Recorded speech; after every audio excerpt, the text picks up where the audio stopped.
Hello बच्चों, कैसे आप सभी। आशा करते हैं आप सब बहुत अच्छे होंगे। स्कूल कॉन्सेप्ट के इस यूट्यूब चैनल पर आप सभी का स्वागत है। आज के इस वीडियो में हम लोग बात करने वाले हैं class 11th CHS class 11th maths और बायो ग्रुप जो है इसके हम लोग पेपर पैटर्न और एलिजिबिलिटी रिक्वायरमेंट्स, एलिजिबिलिटी क्राइटेरिया के बारे में इस वीडियो में देखेंगे। क्लास 9th की अगर आप प्रिपरेशन करना चाहते हैं तो उसके बारे में मैंने डिटेल वीडियो आपके लिए बना दिया है। हर एक इन्फॉर्मेशन उसमें आपको मिल जाएगा। चैनल पर जाकर के आप विजिट कर लीजिएगा अगर आप 9th के लिए प्रिपरेशन कर रहे हैं। और जो भी बच्चे अभी 10th पास कर रहे हैं, इस साल करेंगे या फिर कर चुके हैं, वो भी अगर CHS में पढ़ना चाहते हैं तो सबसे पहले तो ये जानना जरूरी हो जाता है कि मैथ्स हो, मैथ्स ग्रुप हो या फिर बायो ग्रुप हो, उसका जो पेपर पैटर्न है, एग्जाम पैटर्न है, वो क्या है और कौन कौन से बच्चे इस पेपर को अटेम्प्ट कर सकते हैं, यानी कि एंट्रेंस एग्जामिनेशन में अपीयर हो सकते हैं। ठीक है, तो ये जानना बहुत जरूरी है। सिलेबस की बात भी हम लोग करेंगे, बट सिलेबस की बात हम लोग बाद में आने वाली वीडियोस में करेंगे, क्योंकि 11th का है तो 11th का जो आएगा सिलेबस का वीडियो वो हर एक जो सेक्शन होता है, लाइक मैथ सब्जेक्ट हो गया तो मैथ के लिए अलग से आएगा। ठीक है, तो ऐसे हम लोग करके साइंस का, फिर फिजिक्स का, केमिस्ट्री का, ऐसे करके हम लोग हर एक छोटे छोटे वीडियो में आपको सिलेबस का वीडियो भी आपको देते रहेंगे। बट उससे पहले हम लोग को पेपर पैटर्न समझना बहुत जरूरी है। तो आज के वीडियो में हम लोग मैथ्स और बायो ग्रुप के बारे में हम लोग बात करते हैं। पेपर पैटर्न के बारे में पहले बात कर लेते हैं। तो पेपर पैटर्न या फिर बोले एग्जाम पैटर्न, तो उसमें आपका जो टोटल क्वेश्चन होगा बच्चों, वो टोटल क्वेश्चन अगर बात करें हम तो वो होता है आपका टोटल 100 क्वेश्चन। कितने क्वेश्चन होते हैं टोटल? 100 क्वेश्चन। मतलब कि जब आप एग्जाम में बैठेंगे तो आपको जो क्वेश्चन बुकलेट मिलेगी उसमें टोटल कितने क्वेश्चन होंगे? 100 क्वेश्चन। और उस 100 क्वेश्चन में अगर आप एक क्वेश्चन सही करते हैं तो आपको कितने नंबर मिलेंगे? आपको 1 नंबर मिलेंगे। ठीक है, तो ये जो 1 नंबर था वो 2022 तक जो है वो 1 नंबर ही मिलता था। मतलब एक क्वेश्चन पर कितने नंबर मिलेंगे? 1 नंबर। तो 100 क्वेश्चन पर कितने मार्क्स हो गए? वो हो गए आपके 100 मार्क्स। मतलब कि मैक्सिमम जो मार्क्स होता था वो कितना होता था? वो आपका 100 मार्क्स का होता था। लेकिन इस बार जो है हमने जब कट ऑफ देखा, ठीक है, ऑफिशियल जो नोटिफिकेशन आई थी, ठीक है, कट ऑफ जो जारी किया गया था, उसमें हमने देखा 2023 का, तो उसमें जो है वो जो कट ऑफ जारी किया उसमें दिया गया, जैसे कि पेड सीट का हम देख रहे थे तो 234 नंबर उसमें आया था। मतलब कट ऑफ जो जारी किया था पेड सीट का, मैथ्स का सेकेंड कट ऑफ, उसमें 234 नंबर दिखाया गया। तो इससे क्या पता चलता है कि इस साल जो है वो हो सकता है ऐसा कि एक क्वेश्चन जो है वो 3 मार्क्स का इसमें कर दिया गया है। मतलब कि एक क्वेश्चन कितने मार्क्स का अब हो गया है? 3 मार्क्स का। ठीक है, ये अभी ऑफिशियल नोटिफिकेशन जारी करके बताया नहीं गया है, बट जिस प्रकार से कट ऑफ उन्होंने जारी करी है तो मुझे लगता है कि इस बार जो है वो 3 नंबर का कर दिया गया है। तो जैसे ही 2024 के लिए ऑफिशियल नोटिफिकेशन आती है तो उसमें मैं आपको कंफर्म बता दूंगा कि 3 नंबर का होगा या फिर 1 नंबर का। बट इससे घबराना नहीं है कि 1 नंबर का होगा, 3 नंबर का, क्योंकि यहाँ पर कोई भी नेगेटिव मार्किंग है नहीं। तो जब नेगेटिव मार्किंग नहीं है तो इससे कोई फर्क नहीं पड़ेगा आपको कि 1 नंबर का एक क्वेश्चन 1 नंबर का है या फिर 3 नंबर का, क्योंकि 100 क्वेश्चन होगा तो 300 नंबर का हो जाएगा मैक्सिमम मार्क्स, और अगर 1 नंबर का है तो वो 100 नंबर का है। तो सभी बच्चों के लिए वो सेम ही है, तो उससे कोई आपको आपत्ति नहीं होनी चाहिए, कोई दिक्कत, आपको कोई परेशानी नहीं होगा। ठीक है, तो 1 नंबर का हो, 3 नंबर का हो, इतना ध्यान रखना है कि नेगेटिव मार्किंग इसमें नहीं रहता है। और टाइम ड्यूरेशन आपको दिया जाता है कितना? 2 घंटे, यानी कि 100 क्वेश्चन सॉल्व करने के लिए आपके पास 2 घंटे होते हैं। और मीडियम ऑफ एग्जाम की बात करें तो हिंदी में बच्चों अगर आप कंफर्टेबल हैं तो हिंदी में अटेम्प्ट कर सकते हैं पेपर, इंग्लिश में चाहें तो इंग्लिश में भी कर सकते हैं। तो आपके जो मर्जी, जिसमें आपकी सहूलियत हो उसमें आप पेपर अटेम्प्ट कर सकते हैं।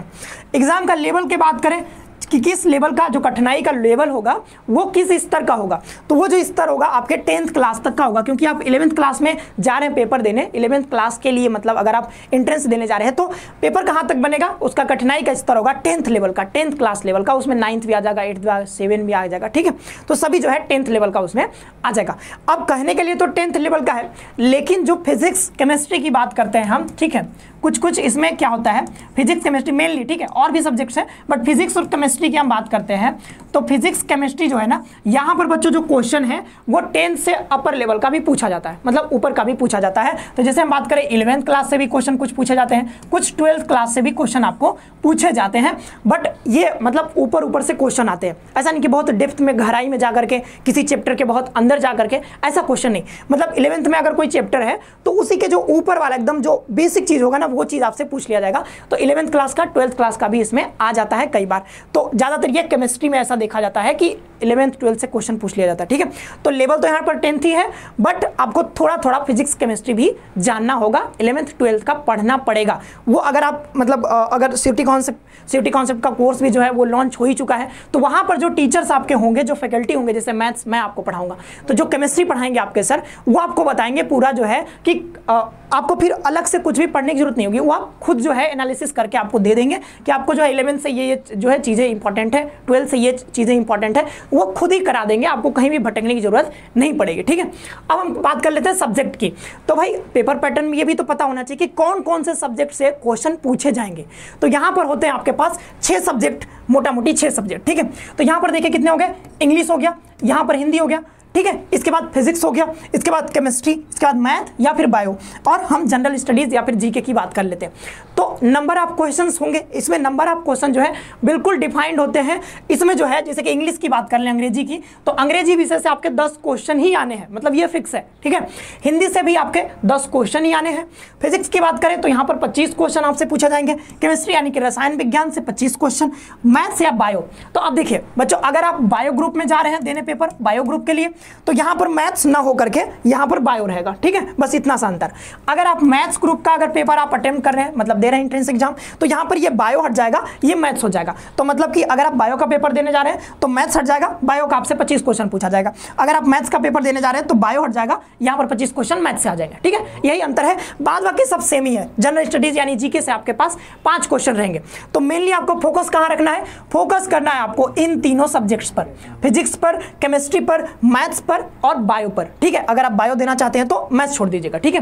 वैसे आप चाहें तो दोनों भी अटेम्प्ट कर सकते हैं, मतलब दोनों के लिए आप अपीयर हो सकते हैं, क्योंकि दोनों जो एग्जाम होता है ना अलग अलग डेट्स पर होता है, ठीक है। मान लीजिए ये 23 मार्च को है, तो ये जो होगा वो हो सकता है 24 मार्च को है, ठीक है, 24 मार्च को हो जाएगा, ठीक है। फॉर्म जो है लगभग वो फरवरी के महीने में आते हैं हर साल, ठीक है। तो मार्च अप्रैल में जो है एग्जाम भी होता है, तो कभी कभी मई में जा सकता है। तो जो है आपका जो एग्जाम वो अलग अलग डेट्स पर होता है, तो आप चाहें तो दोनों के लिए भी फॉर्म भर सकते हैं, कोई ऐसी दिक्कत की बात नहीं है। तो आपको फोकस कहाँ करना है, 3 सब्जेक्ट पर, 25 क्वेश्चन, 25 तिहाई 75 क्वेश्चन जो है यहीं से आपके बनने वाले हैं। तो इन तीनों पर आपको ज़्यादा फोकस करना पड़ेगा अगर आप मैथ्स या फिर बायो के लिए जो है अपीयर होना चाहते हैं CHS 11th के लिए।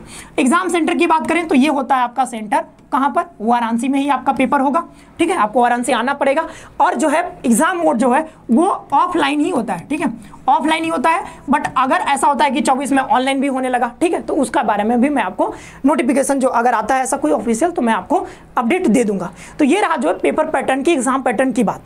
अब बात करते हैं उन बच्चों की, ठीक है, मतलब बच्चों की मतलब आप ही लोगों की, कि जो आप पेपर देना चाहते हैं तो आपकी योग्यता क्या क्या होनी चाहिए, ठीक है। जैसे राष्ट्रपति बनने के लिए आपको कि इतना मतलब इतना साल होना चाहिए, 30-32 साल, ठीक है, अब 35 साल होता है, ठीक है। तो आपको लोकसभा के चुनाव लड़ने के लिए 25 साल होना चाहिए। तो ऐसे ही होता है कि जब आप यहाँ पर एग्जाम देने मतलब पेपर अगर आप अपीयर होना चाहते हैं, एंट्रेंस एग्जाम देना चाहते हैं, तो आपके पास भी कुछ एलिजिबिलिटी होना चाहिए, अर्हता होनी चाहिए, योग्यता होनी चाहिए। तो वो कौन कौन सी योग्यता होनी चाहिए, तो आपके पास एक तो हम बात करते हैं एजुकेशनल, यानी कि आप मतलब कितना तक पढ़े हैं, ठीक है, वो आपके पास। तो यहाँ पर 10th लेवल आप पास होने चाहिए, क्लास 10th जो है वो पास होने चाहिए, और किसी भी रिकॉग्नाइज्ड बोर्ड से, आप यूपी बोर्ड से हो सकते हैं, MP बोर्ड से हो सकते हैं, या फिर CBSE से, ICSE से, कहीं से भी आप पास हो सकते हैं, रिकॉग्नाइज्ड होना चाहिए, ठीक है, UGC द्वारा मान्यता प्राप्त।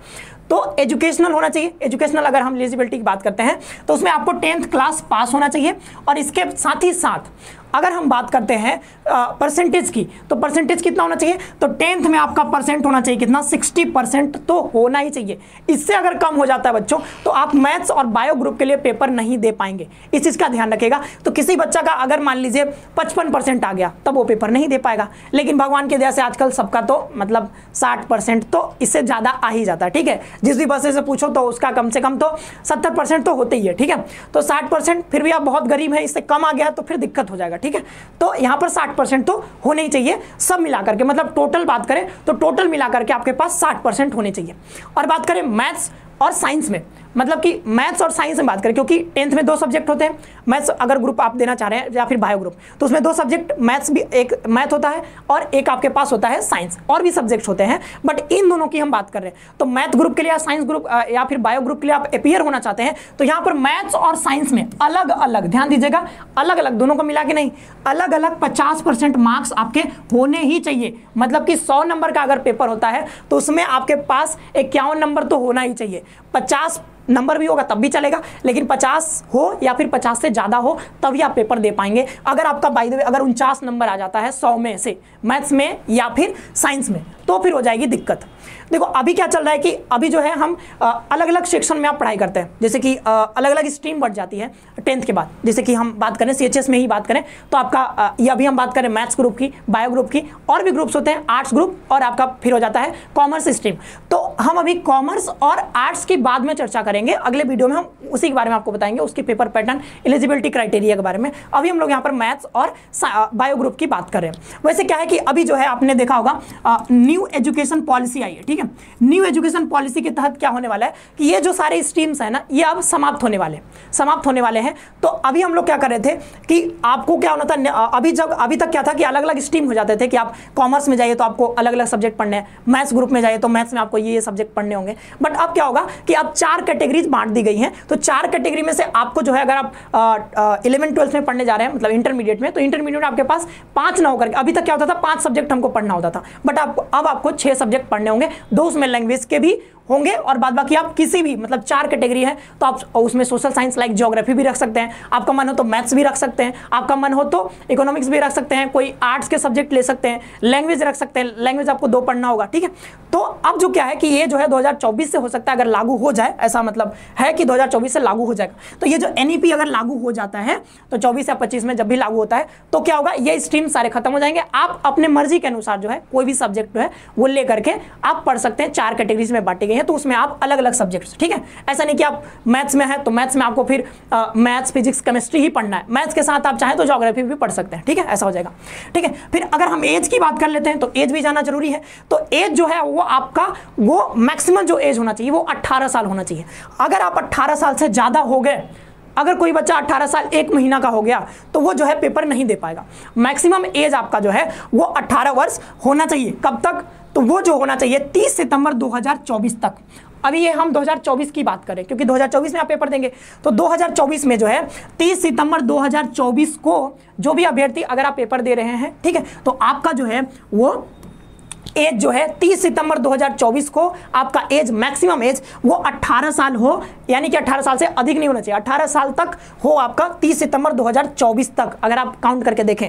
और इसके मतलब, इसी का मतलब क्या हो जाएगा कि आपका जो डेट ऑफ बर्थ है वो 30 सितंबर 2006 के पहले का नहीं होना चाहिए, क्योंकि 30 सितंबर 2006 के पहले का हो गया तब आपका जो है वो 30 सितंबर 2024 को जो है वो 18 साल से ज़्यादा हो जाएगा।